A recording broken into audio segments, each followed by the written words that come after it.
The distress call came in at 4:47 hours, crackling through every emergency frequency from the Mediterranean to the Atlas Mountains. A private Gulfstream G650, tail number N7 Luxor, registered to Damien Harrington Tech Billionaire, defense contractor, and according to 3 intelligence agencies, a man who knew too much about too many things. His voice was steady, almost eerily calm for someone reporting total hydraulic failure at 38,000 feet. Any station, this is November 7 Lima Uniform X-Ray Oscar Romeo declaring emergency. Complete hydraulic loss, flight controls degrading, 6 souls on board including 2 minors. Current position 30 miles southeast of Taroudant, Morocco, attempting controlled descent. The response was silence. Not the silence of empty airwaves, but something heavier. The kind of silence that happens when every military frequency goes suddenly, deliberately quiet. Tower controllers in Agadir heard it.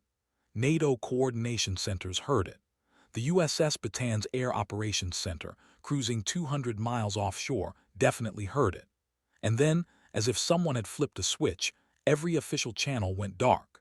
No acknowledgement, no scramble orders, no emergency vectors, just dead air and a dying Gulfstream spiraling toward the Sahara with a man whose encrypted servers held enough classified information to redraw international borders.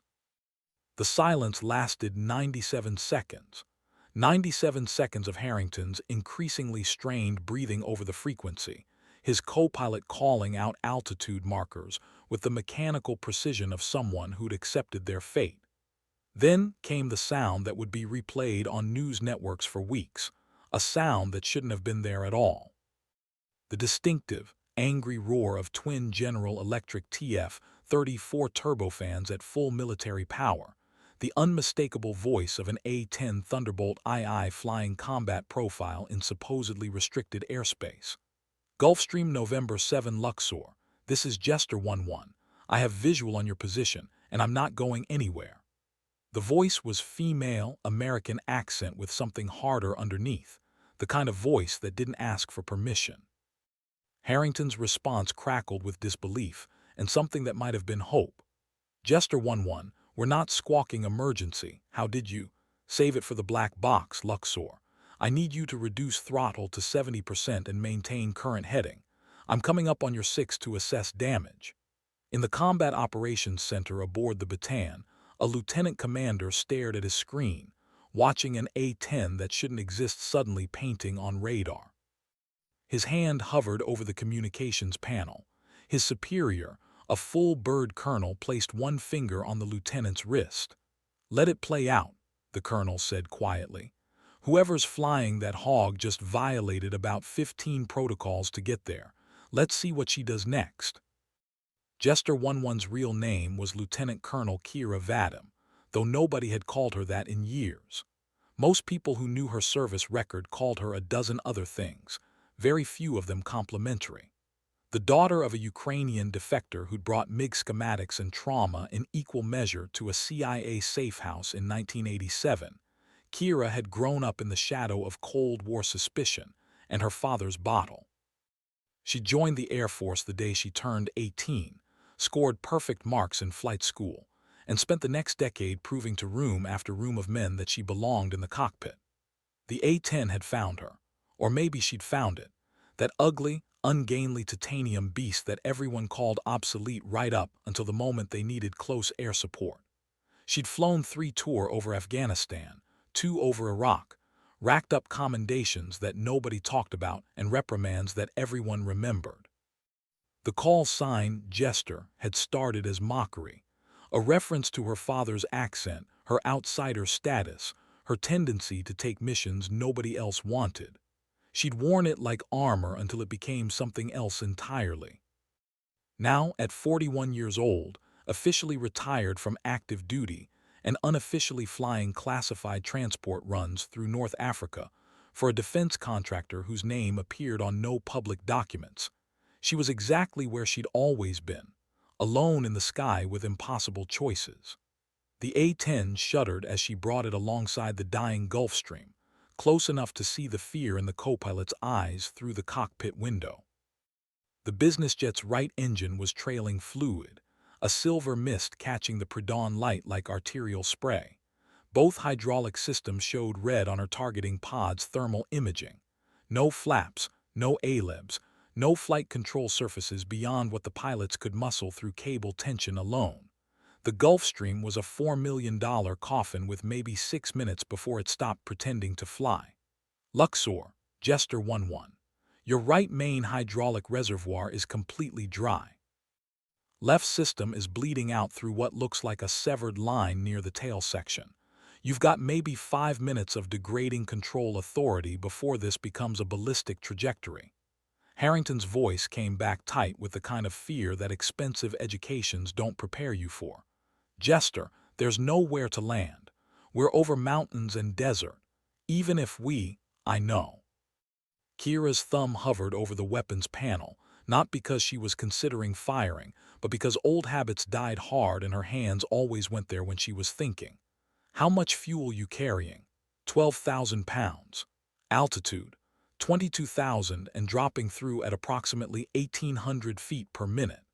Kira's eyes flicked to her kneeboard, doing math that wouldn't save anyone but might buy them dignity. The nearest suitable runway was Agadir al-Masira, 70 nautical miles northwest. Harrington's Gulfstream would crater into the high Atlas foothills in less than 4 minutes if they maintained current descent rate. There was a French military strip at Guelmim, closer but politically complicated and probably locked down tighter than a submarine hatch given the suspicious radio silence. And then there was the option nobody was saying out loud yet. The long, relatively flat wadi system near Igherm, where nomadic herders sometimes drove trucks and where, if you squinted and prayed and had done crazier things before, a skilled pilot might just possibly set down a wounded business jet without killing everyone aboard. Might. Luxor, what's your glide ratio right now? Harrington's co-pilot answered this time, her voice younger, French accented, absolutely terrified. We are not having glide ratio. We are having barely controlled descent. Maybe 4-1, maybe less. The aircraft is responding like flying a grand piano through molasses, I know.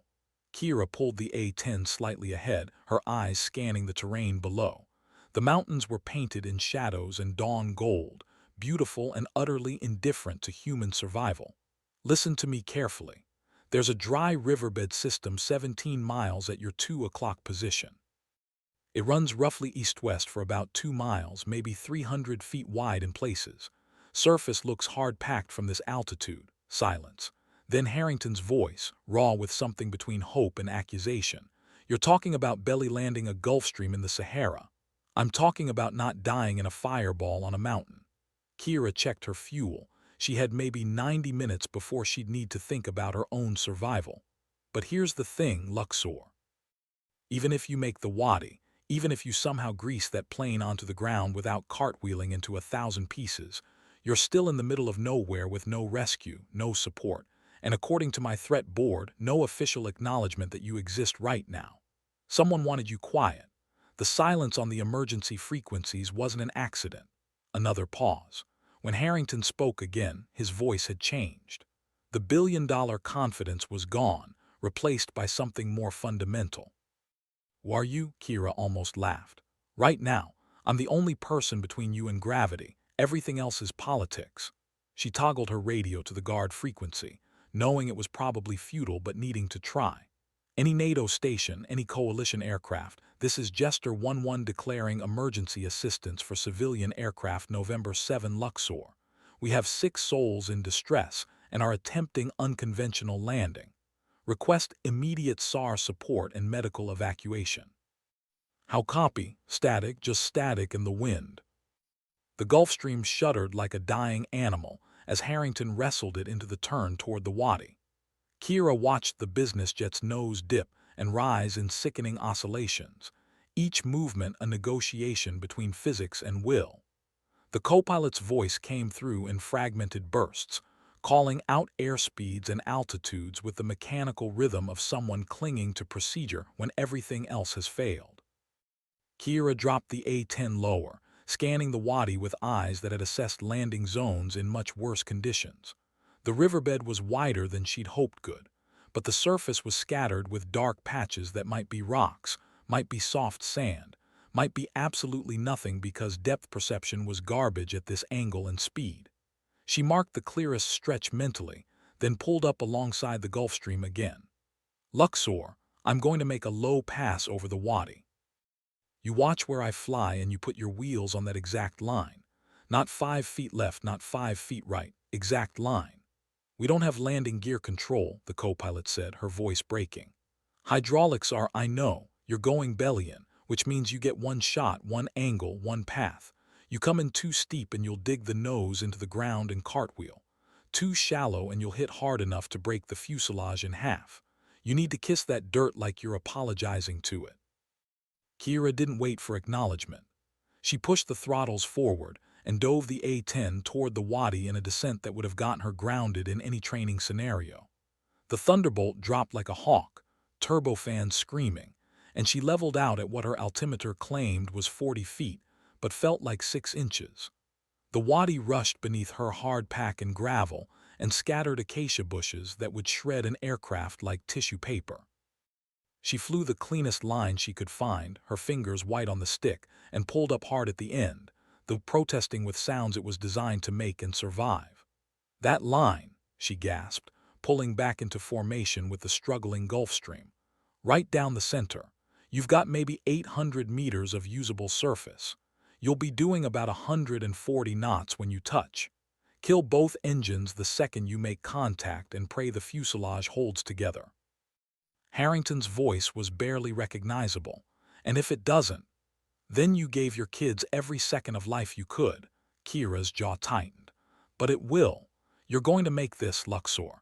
You're going to walk away, and years from now you're going to tell this story at parties and nobody's going to believe you. The Gulf Stream began its final approach with the sunrise painting it gold and crimson, a beautiful machine becoming a meteor. Kira held position above and behind, watching through the A-10's targeting pod with a clarity that felt like watching her own death from the outside. Harrington had the yoke in a death grip, his co-pilot calling out altitudes in a voice that had gone beyond fear into some kind of transcendent calm. 1,000 feet, 800, 600. The business jet's nose was high, the whole aircraft trembling on the edge of a stall, fighting for every inch of controlled descent. 400 feet, 300. Luxor, you are fast, reduce power, can't, Harrington grunted. Need the airspeed or we fall out of the sky. He wasn't wrong. The Gulf Stream was balanced on a knife's edge between flying and dropping, and Kira could see the exact moment when physics would stop negotiating. 200 feet, 100, 50 brace, brace, brace.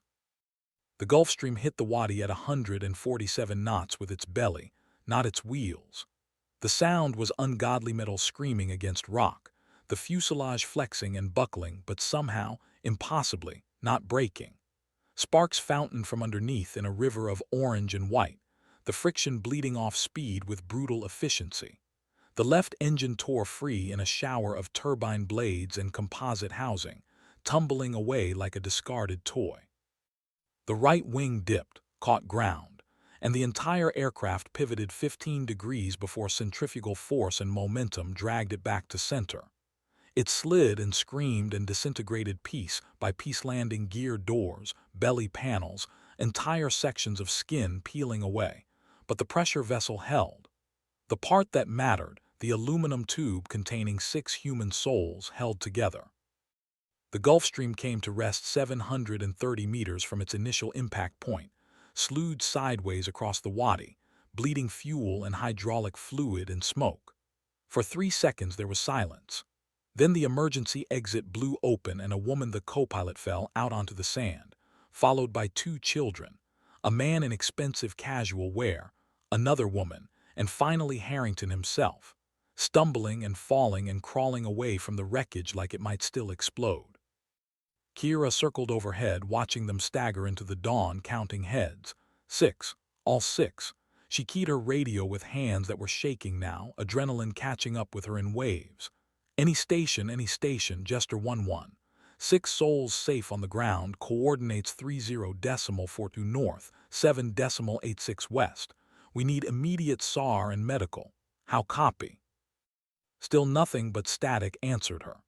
Kira circled the crash site, watching Harrington's group huddle together in the growing heat, watching the Gulf Stream leak its lifeblood into the Moroccan sand. Her fuel gauge was dropping into territory that meant decisions. She could stay on station maybe 40 more minutes, maybe 50 if she pushed it, and trusted the headwinds on the flight back to wherever she was going to end up. But staying meant burning fuel she'd need to get home, and getting home meant leaving 6 people stranded in the desert with no guarantee anyone was coming. The choice was academic until Harrington looked up at her circling A-10 and actually waved, like she was a passing neighbor and not a complete stranger who just witnessed his near death. Then he did something stranger. He walked to a clear patch of sand and started dragging his foot through it, drawing shapes large enough to see from altitude. Letters, 2 words that took him 5 minutes to complete in characters 30 feet tall. Thank you. Something broke in Kira's chest, something she'd kept carefully armored for 2 decades of service. She toggled her radio to guard frequency again, knowing it was futile but trying anyway, her voice rough.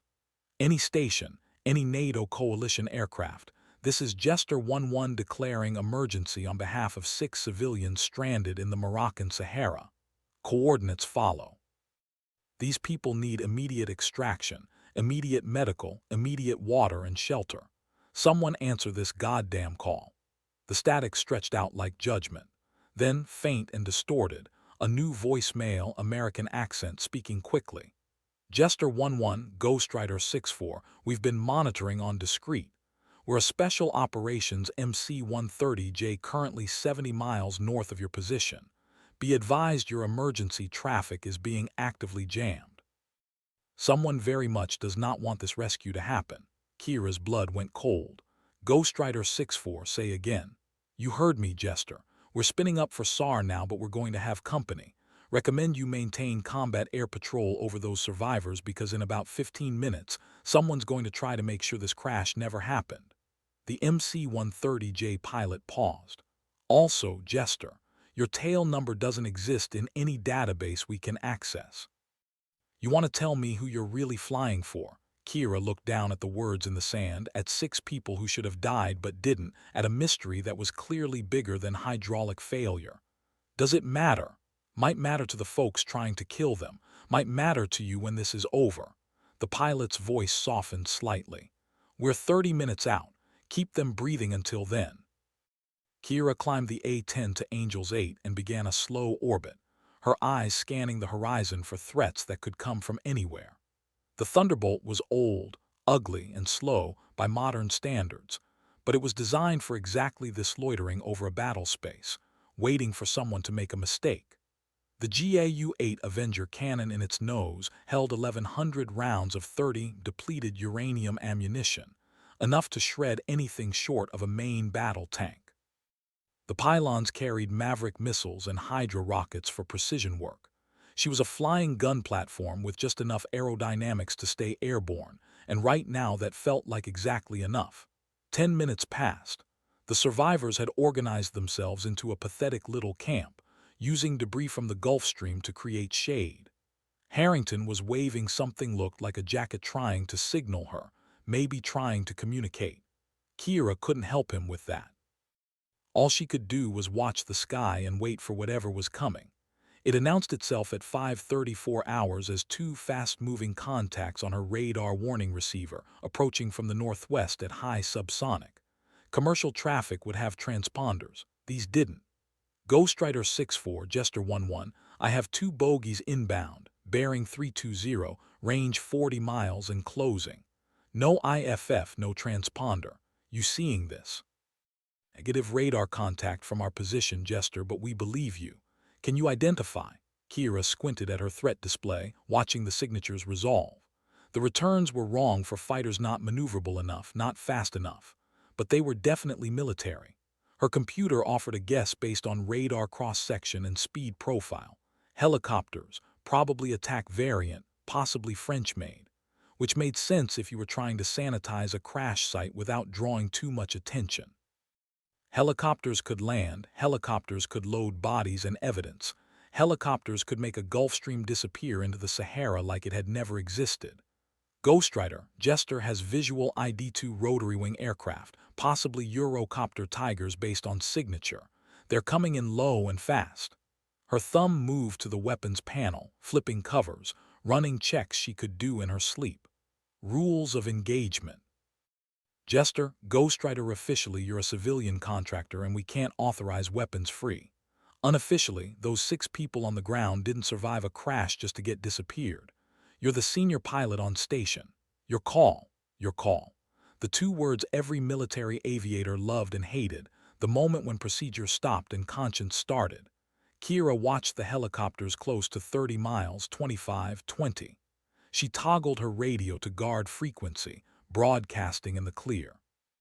Unidentified rotary wing aircraft approaching position 30.42 north, 7.86 west. This is United States Air Force combat aircraft Jester 11. You are approaching a civilian emergency site with 6 survivors requiring immediate humanitarian assistance. State your intentions or divert immediately. The helicopters kept coming. No response on any frequency, no deviation in course. Professional, committed, and clearly operating under orders that didn't include negotiation. Kira could see them now with her naked eye-2 dark shapes hugging the terrain, using the mountain shadows for concealment. Definitely Eurocopter Tigers, French-German design, flown by someone who knew their business. Each one carried a 30 chin turret, rocket pods, and anti-tank missiles. Against an A-10 they were outgunned and out-armored, but they weren't here to fight her. They were here to clean up a problem before it became an international incident. She dropped the Thunderbolt to 4,000 feet, positioning herself between the helicopters and the crash site, and broadcast again. Final warning to approaching rotary aircraft. You will divert or I will engage. I am armed and authorized to protect civilians under my care. Still nothing. The Tigers split formation, one breaking left and one right, classic flanking maneuver.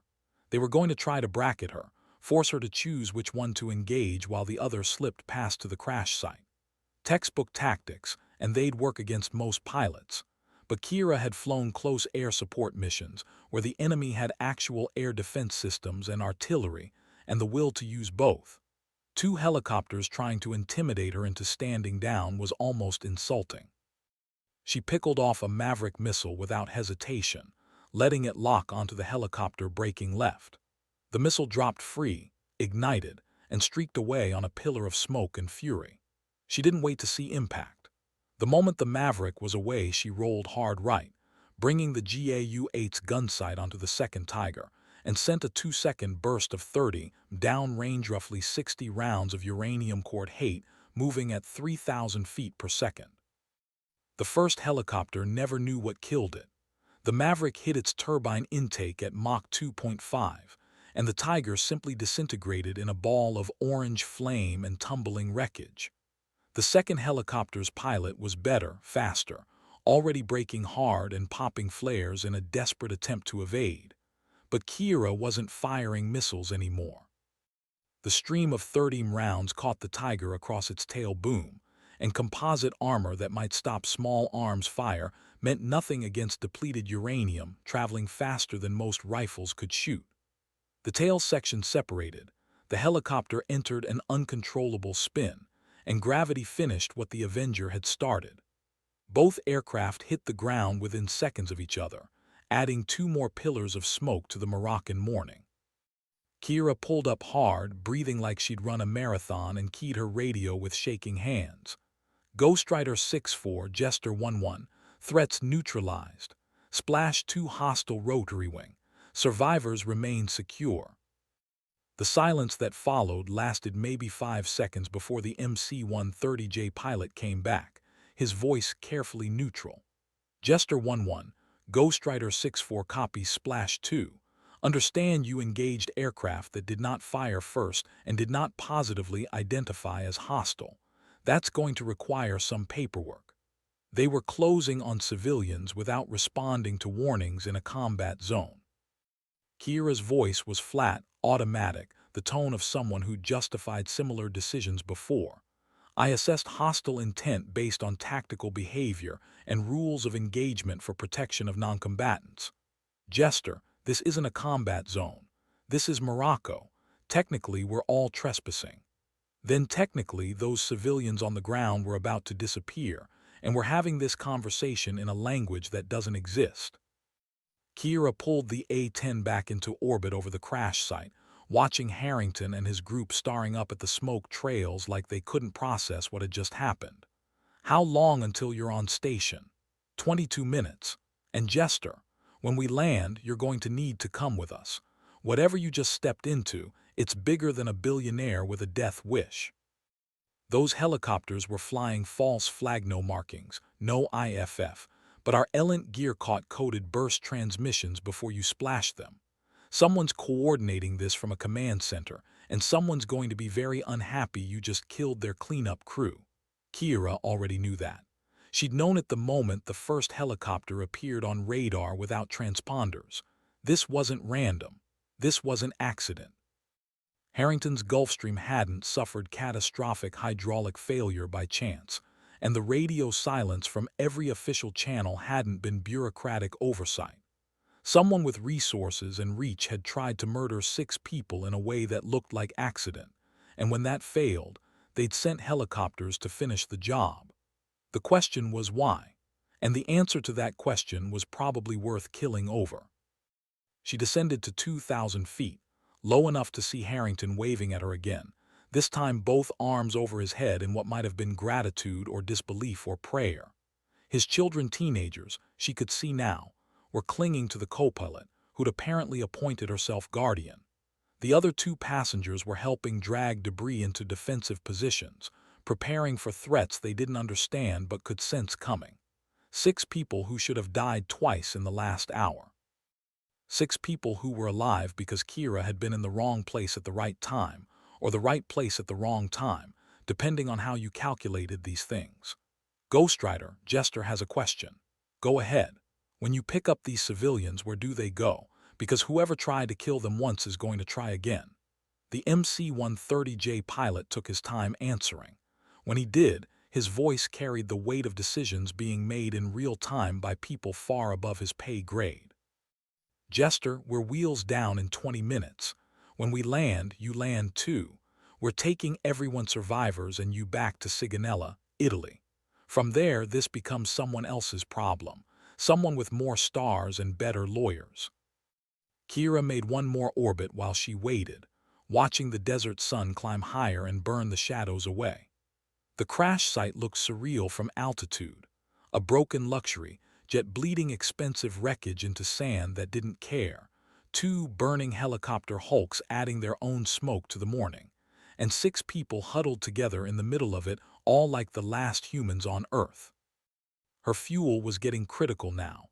Maybe 20 minutes of loiter time left before she'd be making her own emergency decisions. The A-10 wasn't built for long-range ferry flights. It was built to kill tanks and survive ground fire, and everything about its design sacrificed speed and range for armor and weapons. She should have been back at whatever unmarked airstrip she'd launched from hours ago. Should have been filing reports, shutting down, walking away. Instead, she was orbiting over a mystery in the Sahara, waiting for a special operations aircraft to arrive and complicate her life in ways she couldn't begin to predict. The MC-130J announced itself at 5:52 hours, a gray ghost materializing from the north flying nap of Earth. The combat Talon was beautiful in the way that purely functional things are beautiful, big enough to carry vehicles and troops, sophisticated enough to penetrate hostile airspace, and flown by pilots who'd made careers out of landing in places that weren't technically landing zones.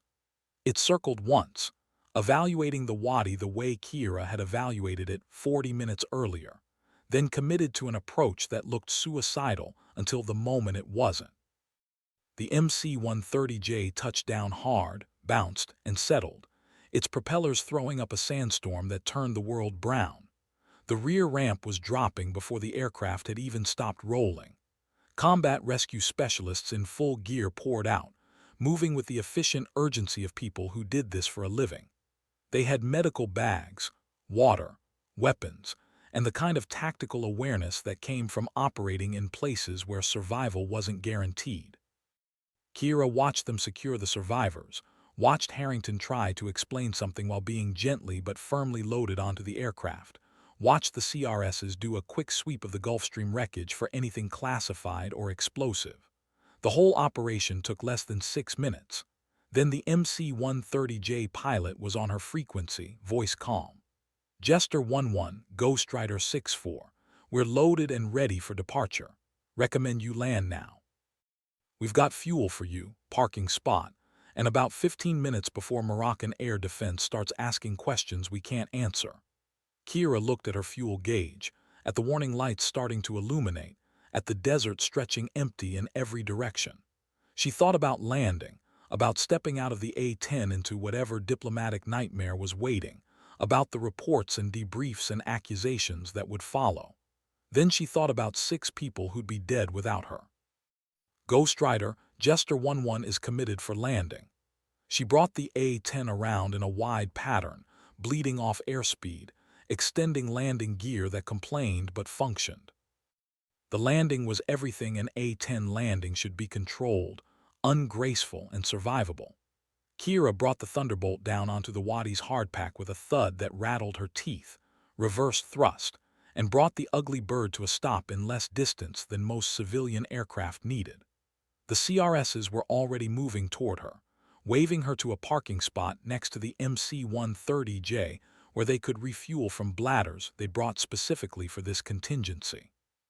She shut down the engines, went through the post-flight checklist with hands that moved on autopilot, and sat in the sudden silence trying to remember when her life had gotten this complicated.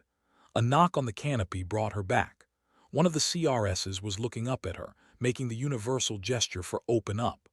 Kira popped the canopy, and Moroccan heat hit her like a physical thing. "Ma'am, we need you aboard the Talon in 5 minutes. We've got fuel pumping, but we're not waiting around for company." The CRS was young, professional, and clearly curious about the female pilot who just shot down 2 helicopters over sovereign territory. "Your passengers are asking for you." Kira climbed down from the cockpit, legs shaky from adrenaline and dehydration, and followed the specialist toward the MC-130J. Halfway there, Harrington broke away from the group and intercepted her. Up close, he looked like someone who'd aged 10 years in an hour-expensive clothes torn and dirty, face streaked with smoke and fear, but eyes sharp with the kind of intelligence that had built empires from code and calculation. "You're Jester 11. It wasn't a question." Kira nodded. "Lieutenant Colonel Kira Vadim, retired. Sometimes contractor, sometimes something else. Today I was close enough to matter. You saved our lives twice." Harrington's voice cracked slightly. "And then the helicopters. Who were they?" "People who wanted you dead and were willing to work for it." Kira glanced at the burning wreckage in the distance.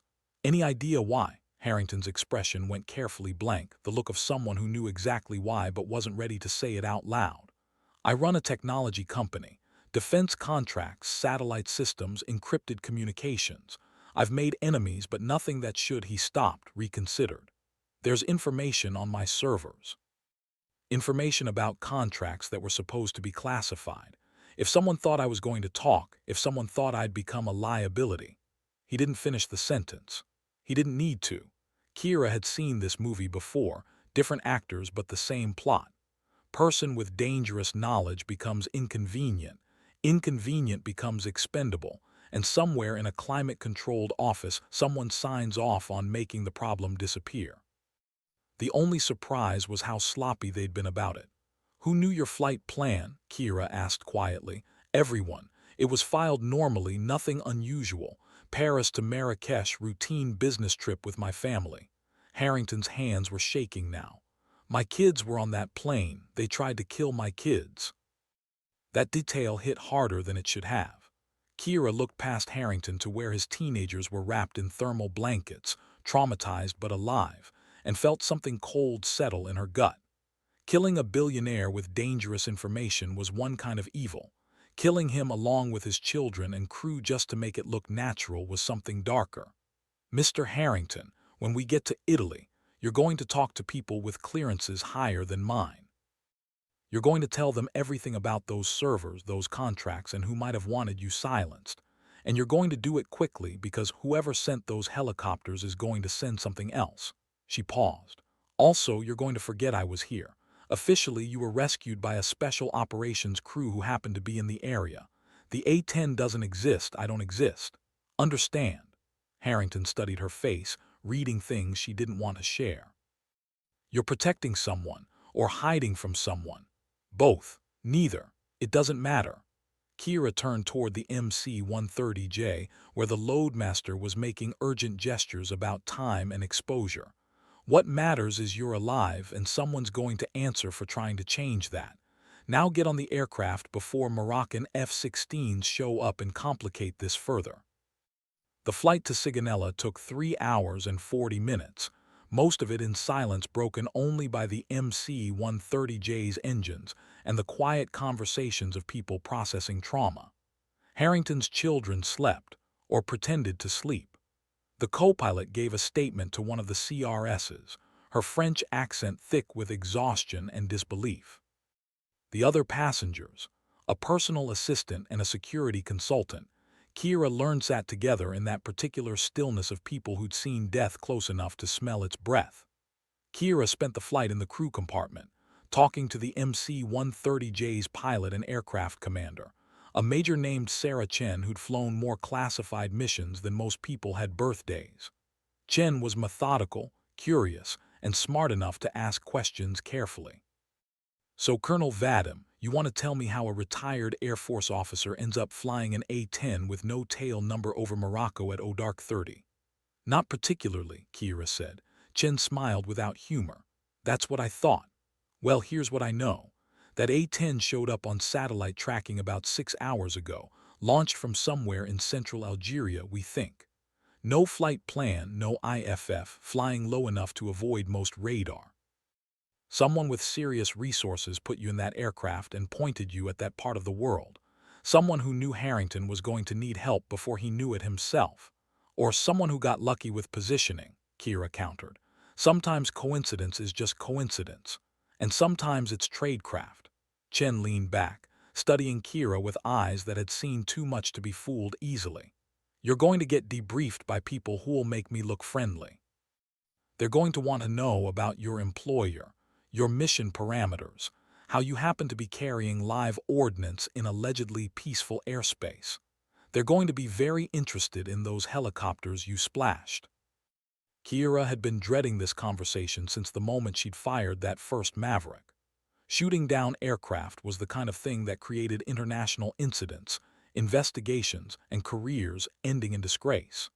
Even if the helicopters had been hostile, even if they'd been closing on civilians with clear intent, the fact remained that she'd engaged military hardware over a sovereign nation without authorization, without backup, and without any legal framework to justify it. Major Chen, those helicopters weren't displaying markings. They didn't respond to warnings. They were maneuvering to assault a civilian crash site. Kira kept her voice level professional. Under rules of engagement for protection of noncombatants, I assessed hostile intent and engaged. I'm not disagreeing with you, Colonel. I'm telling you that the people waiting for us at Sigonella won't care about Roe as much as they care about who sent those helicopters and why. Chen pulled up a tablet, showing Kira imagery that had been downloaded during flight. We pulled some metadata from the wreckage before we left. Those Tigers were French military surplus, sold to a private military contractor based in the UAE about 3 years ago. The contractor Crescent Security Solutions handles sensitive work for clients who prefer discretion. Officially, they do executive protection and maritime security. Unofficially, they're the people you call when you need something done that can't appear in any budget or oversight report. Someone hired private military to kill Harrington and make it look like an accident. That's the working theory. The hydraulic failure was probably sabotage. We won't know for sure until accident investigators tear apart what's left of that Gulf Stream. But preliminary assessment suggests someone tampered with the hydraulic lines during pre-flight service in Paris. When that didn't work fast enough, they sent the helicopters to finish the job. Chen closed the tablet. Which brings us back to you, Colonel. You showed up at exactly the right time, in exactly the right aircraft with exactly the right weapons load to intervene. That's either the luckiest coincidence in military aviation history or someone positioned you there knowing what was coming. Kira said nothing, because Chen was right and lying about it would only make things worse later. She'd been flying a classified route, carrying classified cargo, operating under orders that came through encrypted channels from people whose names she'd never learned. When the call had come, divert to these coordinates, establish overhead presence, await further instructions, she'd followed it without question. That was the job. The cargo was still in the A-10's belly, sealed containers she wasn't supposed to open and hadn't. Whatever she'd been transporting was probably less important now than the fact that she'd abandoned her mission to save civilians.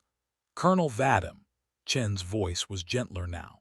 I need to know if you're going to be all right when we land, because whoever you're working for is either going to be very grateful or very angry, and I've seen both responses destroy good officers. Sigonella Naval Air Station appeared through the MC-130J's windows like salvation or judgment, depending on perspective. The massive base sprawled across Sicily's southeastern coast, home to maritime patrol aircraft, intelligence operations, and the kind of classified work that didn't appear in tourist brochures. The combat Talon landed smoothly, taxied to an isolated hardstand far from the main terminal, and shut down its engines in a silence that felt ominous. Kira watched through the porthole as vehicles approached, unmarked SUVs, an ambulance for the civilians, and a small convoy of military police. This was going to be unpleasant. The rear ramp lowered, and heat and sunlight flooded in along with a full bird colonel flanked by two junior officers carrying tablets and the unmistakable air of people who'd been briefed and were deeply unhappy about it. The colonel name tape reading Morrison, ribbons suggesting someone who'd done real time in real places, locked eyes with Kira immediately.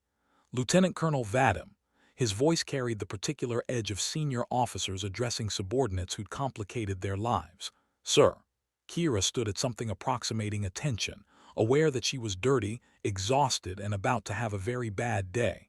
Colonel Morrison, I assume you have questions. Questions would be a gentle term for it, Colonel. Morrison gestured for her to follow him away from the other passengers, toward one of the SUVs. You just shot down 2 aircraft over Moroccan airspace while flying an unregistered A-10 loaded with weapons that officially don't exist. The Moroccan government is lodging formal protests. The French are asking uncomfortable questions about their surplus helicopters, and the Secretary of Defense has personally asked me to find out what the hell happened out there and who authorized it. They reached the SUV. Morrison didn't invite Kira inside, just turned and faced her with arms crossed. Start talking, Colonel, and make it good, because right now you're looking at everything from unauthorized use of military force to international incident to violations of about 15 different statutes I haven't even looked up yet. Kira took a breath, organized her thoughts, and began with the truth. Sir, I was flying a classified transport mission from Algeria to an undisclosed destination. Approximately 4:45 hours, I received emergency traffic on guard frequency civilian aircraft declaring total hydraulic failure with 6 souls on board. I diverted to render assistance. On whose authority? My own, sir. The aircraft was in distress. No other assets were responding, and I had the capability to assist. I made the decision as pilot in command. Morrison's expression didn't change. Continue. I established communications with the Gulfstream, assessed their damage, and directed them to an emergency landing site. They executed a successful forced landing with 0 fatalities. While providing overhead cover, I detected 2 unidentified helicopters approaching the crash site. They failed to respond to warnings, failed to identify themselves, and maneuvered in a manner consistent with hostile intent against the survivors. Morrison held up a hand. Let me stop you there, Colonel. You determined hostile intent based on what exactly? Failure to respond to radio calls, maneuvering toward a crash site where they might have been rendering assistance. Sir, the helicopters were flying without transponders or identification markings in violation of international aviation law. They approached in tactical formation using terrain masking. They ignored multiple warnings on guard frequency. Kira paused, choosing her words carefully. The civilian aircraft's emergency calls had been met with complete radio silence from all official channels. Someone was actively jamming or suppressing rescue coordination. When unmarked military helicopters appeared minutes later, I assessed the threat as credible and immediate. So you shot them down. I engaged them after confirming hostile intent, sir. They were closing on civilians under my protection. Morrison studied her for a long moment, and Kira could see the calculations happening behind his eyes. How much of this could be justified, how much would need to be buried, how much would end her career regardless. Colonel Vadim, do you know who Damian Harrington is? Tech billionaire, defense contractor, runs satellite and encrypted communications systems. He also holds TS-SCI clearances and has access to information about classified programs that span 3 continents and 2 decades of operations. 2 days ago, he contacted the FBI claiming he had evidence of contract fraud, illegal technology transfers, and corruption at the highest levels of defense procurement. He was scheduled to testify before a closed congressional committee next week. Morrison let that sink in. Now, someone tried to kill him and his entire family in a way that would look like mechanical failure. When that failed, they sent contractors to eliminate the survivors and sanitize the scene. You stopped both attempts, which means you just saved one of the most valuable witnesses in the biggest defense corruption case since the Cold War. Kira felt the pieces clicking into place. The radio silence, the unmarked helicopters, the desperation behind the attacks. Someone with a lot to lose, sir. Someone with everything to lose. We're talking about billions in fraudulent contracts, illegal technology sales to prohibited nations, and a conspiracy that apparently reaches high enough to order military assets into action. Morrison's expression shifted slightly, something that might have been respect. You did the right thing out there, Colonel. Legally questionable, procedurally a nightmare, but morally and tactically the right call. Now we need to keep you alive long enough to testify about it. Sir. Colonel, you're now a material witness in a federal investigation. You engaged and destroyed assets belonging to a PMC that's about to be designated a hostile actor. Someone paid a lot of money for those helicopters and the operators inside them, and that someone is going to be very interested in making sure you don't get to explain why you shot them down. Morrison pulled open the SUV door. Get in. We're taking you to a secure facility where you'll give a full debrief to JAG, FBI, and probably some 3-letter agencies I'm not read into. Your A-10 is being impounded for evidence analysis. Your phone, credentials, and any electronic devices are being collected. For the next 72 hours, you're in protective custody whether you like it or not. The secure facility turned out to be a bunker complex beneath Sigonella's intelligence wing, the kind of place where natural light was a memory, and every surface was designed to prevent electronic surveillance. Kira spent the next 6 hours answering questions from a rotating cast of investigators, each one more specialized and less friendly than the last. JAG wanted to know about rules of engagement and weapons authorization. FBI wanted to know about her employer, her contract, her chain of command. The Defense Intelligence Agency wanted to know how she'd acquired an A-10 loaded with live ordnance and who'd authorized its deployment. And through it all, the same question kept surfacing in different forms. Who sent you? Kira gave them everything she could without compromising operational security that probably didn't matter anymore. She'd been contracted through a company called Meridian Strategic Services, a subsidiary of something that eventually traced back to a DoD black budget program. Her job was simple: fly transport runs through North Africa, carry sealed cargo, ask no questions. The A-10 wasn't hers. It was one of several aircraft maintained at a classified airstrip in Algeria for purposes she'd never been briefed on. She'd been flying for Meridian for 8 months, professional and unremarkable right up until this morning. And your orders this morning? The FBI special agent asking was a woman in her 50s named Kaplan, sharp-eyed and patient. What exactly were you told to do? Divert to coordinates, establish overhead presence, await further instructions. Kira repeated it for the 4th time. I was en route to a scheduled delivery when the tasking came through encrypted data link. No voice communication, just text commands. And you diverted to those coordinates, which happened to be exactly where Harrington's Gulfstream was going to crash. Yes, ma'am. How long before the crash did you receive that order? Kira had to think about that. The timeline was blurry, adrenaline and exhaustion playing games with her memory. Maybe 20 minutes. I'd need to check my mission logs. We have your mission logs, Colonel. According to the data we pulled from your A-10, you received the divert order at 4:23 hours. Harrington's Gulfstream didn't declare emergency until 4:47 hours. You were positioned over that area 24 minutes before the emergency began. Kaplan leaned forward. So either someone knew that Gulfstream was going to fail before it happened, or someone with access to your tasking also had access to Harrington's sabotage timeline. Either way, Colonel, you were sent there deliberately. You were part of this operation, whether you knew it or not. The implications of that hit Kira like cold water. She thought she was just a contractor doing routine work. But if Kaplan was right, if she'd been positioned deliberately to intercept Harrington's crash, then someone had been running a much deeper game. Someone had known about the sabotage, known about the helicopters, and positioned Kira as the only asset capable of stopping both. Why me? Kira asked quietly. If someone wanted Harrington protected, why not send official assets? Why a contractor in and off books? Kaplan exchanged glances with the DIA officer, a man who'd introduced himself only as Webb and had the kind of face that disappeared in crowds by design. Webb nodded slightly, and Kaplan pulled up a file on her tablet. Colonel Vadim, are you familiar with a program called Sentinel Shield? No, ma'am.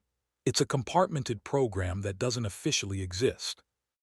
Its purpose is to provide protective overwatch for high-value individuals who have been identified as targets for assassination by hostile actors, foreign governments, criminal organizations, or, as we're learning now, elements within our own defense establishment. The program operates outside normal chains of command specifically to avoid compromise. Kaplan turned the tablet toward Kira, showing organizational charts that meant nothing and everything. You've been working for Sentinel Shield for the past 8 months, though you were never told that. Meridian Strategic Services is a front. Your transport missions were cover for positioning assets near protected individuals. And this morning, you were the asset positioned to protect Damian Harrington.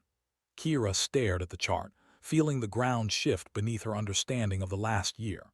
You're telling me I've been flying Guardian Angel for people I didn't know existed? Yes. And doing it well, apparently. Webb spoke for the first time, his voice careful and measured. You've prevented 3 incidents that we know of, Colonel. A kidnapping attempt in Chad, an ambush in Libya, and now this. Each time you were positioned as routine transport near someone who ended up needing exactly your skill set at exactly the right moment. Without my knowledge, without my consent. Kira's voice was harder now. You used me. Utilized an asset who had the skills, clearances, and most importantly, the moral character to do the right thing when it mattered. Webb's expression didn't change. If you'd known you were protecting specific individuals, you might have acted differently. You might have second-guessed, hesitated, or refused missions based on politics or personal opinion. By keeping you unaware, we ensured your decisions would be tactical rather than political. That's manipulation. That's operational security. Webb closed his folder. And it worked, Colonel. Harrington is alive, his children are alive, and we're about to break open the largest corruption case in defense procurement history. Your actions this morning are going to save lives, end careers, and possibly prevent a significant breach of national security. Was it ethical to use you without full disclosure? That's above my pay grade. Was it effective? Absolutely. Kira wanted to be angry, wanted to feel violated, used, betrayed. But underneath that was something else, a cold understanding that Webb was right.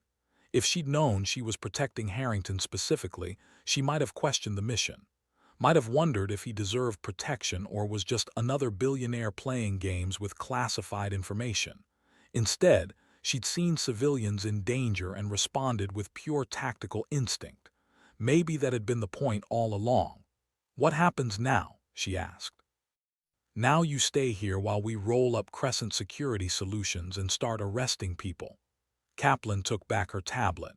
"Harrington's testifying in protective custody. The investigation is moving forward, and you, Colonel Vadam, are going to become a very important witness in multiple proceedings."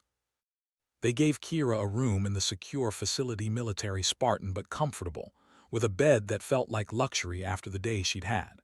She slept for 4 hours, woke to find food and clean clothes waiting, and spent the next 2 days in a blur of additional debriefs, medical evaluations, and the peculiar limbo of protective custody. No phone, no internet, no contact with anyone outside the investigation. It felt like being erased from the world. On the third day, Morrison returned with news. "Colonel Vadam, you're being released from protective custody. The immediate threat assessment has been downgraded. Crescent Security's leadership is in custody. Harrington's testimony has been delivered. And frankly, keeping you locked in a bunker is becoming more trouble than it's worth for everyone involved." He handed her a tablet showing news headlines. "You might want to read these before you go back to the world." Kira scrolled through the stories. Defense contractor alleges massive fraud in classified programs. FBI arrests senior officials in procurement scandal. Mysterious military engagement over Morocco linked to assassination attempt. The last headline came with shaky cell phone footage. Someone had filmed the distant smoke trails of her Maverick launch, the explosion, the circling A-10. The footage was grainy, distant, but unmistakable. She'd made the news without being named, reduced to unidentified military aircraft, and possible U.S. intervention. "Am I going to be charged with anything, sir?" Kira asked. Morrison almost smiled. "Officially, the incident over Morocco is being attributed to a joint counterterrorism operation that's too classified to discuss. The Moroccan government has been privately briefed and mollified with some combination of money and intelligence sharing. You're not being charged with anything because, according to official records, you were never there. The A-10 you flew has been disappeared into whatever black hole spawned it, and your involvement in Harrington's rescue is classified at levels that will outlive both of us. And unofficially, you're a hero who saved 6 lives and exposed corruption that was bleeding the defense budget dry. You'll probably get a medal that you can't tell anyone about, a commendation that can't be filed in any public record, and the eternal gratitude of people who can't acknowledge your existence." Morrison's expression turned serious. "You'll also be unemployable in military contracting for the foreseeable future. Meridian Strategic Services is being dissolved. Sentinel Shield is being reviewed and probably restructured. Your clearances are intact, but your operational utility is compromised. Too many people know your face now, too many questions about what you were doing in Morocco. You're burned, Colonel, not through any fault of your own, but burned nonetheless." Kira absorbed that, feeling less than she probably should have. "What are my options, sir? Go home, disappear for a while, let this settle.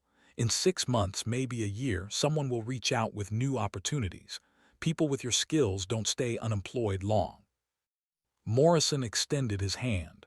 "It's been an honor, Colonel Vadam. You did good work out there, better than good.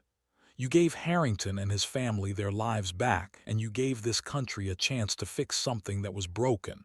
That matters, even if nobody can say so publicly." Kira left Sigonella on a military transport bound for Dover Air Force Base, then caught civilian flights to somewhere that wasn't home because she didn't really have one anymore. She ended up in Montana, renting a cabin near Glacier National Park, spending her days hiking and her nights watching stars that didn't care about corruption or conspiracies or classified operations. The money from Meridian had been good while it lasted, and she'd saved most of it. She could afford to disappear for a while. 3 months passed before the encrypted email arrived. No sender, no subject line, just coordinates and a time. Kira almost deleted it, almost convinced herself that she was done with that world, that she'd earned the right to walk away. But curiosity and something deeper than knowledge that she was good at a job that needed doing pulled her to the coordinates at the specified time. The meeting was in a coffee shop in Kalispell, anonymous and public. The man waiting for her was middle-aged, forgettable, wearing casual clothes that suggested retired military trying too hard to look civilian. He introduced himself as Marcus, no last name, and bought her coffee she didn't drink. Colonel Vadim, I represent certain interests that were impressed by your actions in Morocco. The Harrington rescue, the tactical decisions you made, the discretion you've shown afterward. You've been quiet for 3 months, which suggests either wisdom or shell shock. I'm betting on wisdom. Marcus stirred sugar into coffee with mechanical precision. We have positions available for someone with your skill set. Different organization, different structure, but similar work. Protecting people who can't be protected through normal channels. Handling problems that can't be handled officially. Are you interested? Kira looked at him across the table. This anonymous man offering anonymous work that would probably get her killed eventually. She thought about Harrington and his children, about the moment they'd walked away from a crash that should have killed them all. She thought about the hundreds of gallons of fuel and hydraulic fluid she'd watched burn into the Sahara, about the price of doing nothing. I have conditions, she said. I need to know who I'm protecting and why. No more blind positioning. No more being used without my knowledge. If I'm going to risk my life, I want to do it with full information. Marcus considered that. That limits operational security. I don't care, those are my terms. All right. Marcus pulled out a phone, typed something, waited. A response came back in seconds. He showed Kira the screen. Acceptable. Welcome to Phantom Watch. Phantom Watch. Think of it as Sentinel Shield's evolution. Smaller, more selective, completely off book. You'll have full briefings, full context, and full autonomy to refuse missions that don't meet your ethical standards. You'll also have better equipment, better support, and better cover than Meridian ever provided. Interested now? Kira thought about the A-10, about the feeling of being exactly where she needed to be when it mattered most, about having a purpose that transcended politics and paychecks. She thought about the look on Harrington's face when he'd written "thank you" in the sand. When do I start? Marcus smiled. 3 weeks. We'll send coordinates. Bring your flight suit. The real work requires altitude.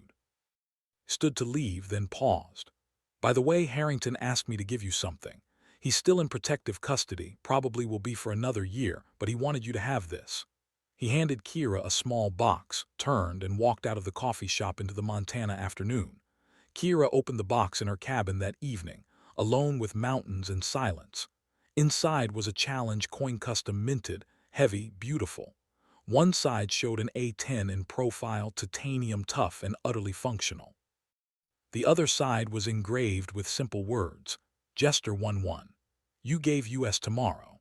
The coin sat on her shelf for 3 weeks until coordinates arrived. Then it went into her flight suit pocket, a reminder of why some silences needed to be broken and some people needed to be saved, regardless of politics or protocols or the comfortable lies that let evil operate in quiet. Kira Vadim climbed back into the cockpit and pointed herself toward wherever people needed someone to answer when no one else would. The sky didn't care about her reasons. It just gave her room to fly. And that, in the end, was all she'd ever really needed.